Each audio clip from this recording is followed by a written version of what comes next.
folks. It's another edition of In the Vault, our podcast series here we're developing at the Louisiana Department of Treasury to bring you the issues of importance here in our state. I'm Jeff Crouere, Communications Director. I'd like to welcome our Louisiana State Treasurer, Dr. John Fleming. How are you, sir? Thank you, Jeff. Doing well.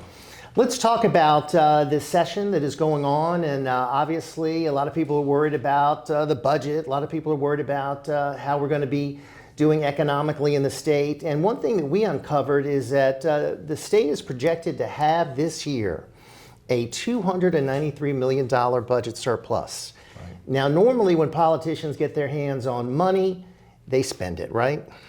Yes, they do. The old saying is that legislators and members of Congress, once they have the capability, you put money in their hands, they will spend like drunken sailors. And sometimes people would consider that offensive to drunken sailors. So nonetheless, it's very, very interesting the way that elected officials, once they have the opportunity to spend money, can spend it wildly. However, I would urge caution and restraint on this as state treasurer. What I'd like to really say to the people is that the modern economy in this country is moving to the south. It's leaving California. It's a hostile environment for businesses there. Washington State, Oregon, it's leaving those states. It's leaving New York State. In fact, the technology companies are leaving the Northwest in California, and the financial industry is leaving New York State, New York City, as a matter of fact. And they're coming to the south, but they're coming to Texas, Tennessee, Florida. And so what's unique about those states? They don't have a personal income tax, and that is huge. They also have done many other things that I think have really improved their lot. You know, back in the 80s and 90s, in the previous century, Texas, their economy was basically oil and gas based, just like ours was. But they have really diversified their economy and improved their economy, whereas we have not done that.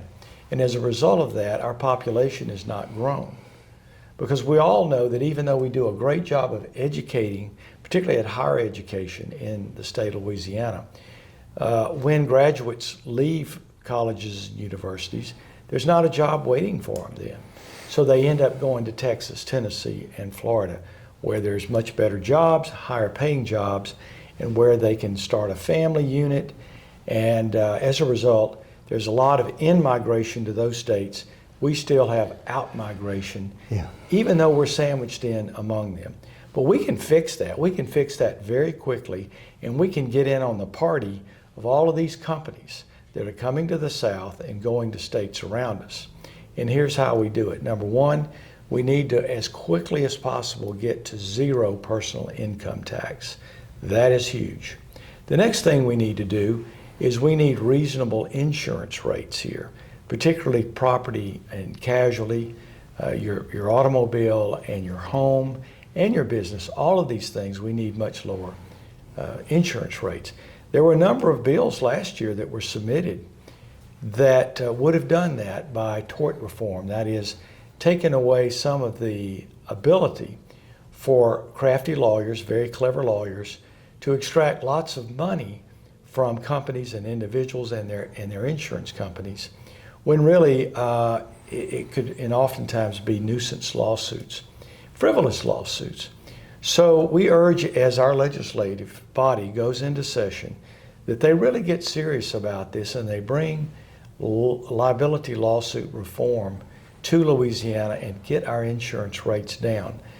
We can regulate the heck out of insurance companies, but remember, they are in a competitive environment and their rates are not going to go any lower than what the losses allow. And they have excessive losses in the state of Louisiana. So I certainly urge everyone to get behind the effort to, number one, cut our state income taxes, not only for individuals but for businesses, and to get that down as quickly as possible. Also lower our sales taxes, and then thirdly, that we actually improve our liability environment here so that your tax rates, your your insurance rates go down dramatically. All of these things are necessary. But I will say parenthetically that our finances are really quite good in Louisiana. As you mentioned, we have $293 million as a surplus this year. So we have a fairly flat year-to-year budget, and that's good. But we can actually build our revenue by cutting taxes. So what I would like to see is let's return that $293 million to the taxpayers by way of reducing taxes. And what will happen is that will broaden and deepen our tax base. Our revenues will go up. And then we can do more projects. We can do more to improve our roads and bridges and encourage a better economy that will improve our population. We'll begin to see the population returning to Louisiana. And here's something very interesting about population. So in modern times, we have lost 2 congressional districts because of loss of population. We're in danger in 5 years of losing yet another congressional district. So our voice in Washington is getting weaker because we're losing congressional districts. So that's why maintaining a strong population is so important, Jim. You know, just a few things. You made a lot of great points there. You know, Texas has got 38 congressional districts, I believe. And as you said, they've grown. I have a son that was educated here in Louisiana, is now in Texas. Yes. Because of job opportunities there. I'm sure many of our viewers have had the same situation. As you say, we're the only state to lose population in the South. Everything's growing. So if you think we reduce our insurance rates, cut our taxes, that we'll then be competitive and be able to bring jobs to Louisiana and maybe bring back some of the people that have had to leave over the years. Yeah, absolutely. I mean, look, this stuff works, and it can work rapidly. We're actually seeing the financial industry moving right now from New York City to Texas. Probably Dallas, Austin, those areas there. They're actually going to have stock exchanges set up there. Technology companies have already, in many cases, left California and they've come to Texas. There's no reason why, being right next to Texas, that we can't get some of that as well, but we need a more open environment, a less hostile environment to industry and to businesses in order to make that happen. I mean, we have the food, the festivals, the history, the culture. We just don't have the economic system in place to make it competitive. And life in Louisiana is better than any other state. Like you say, we have the best festivals. We have the Mardi Gras, of course. We have so many other great things. We have the best food in the world.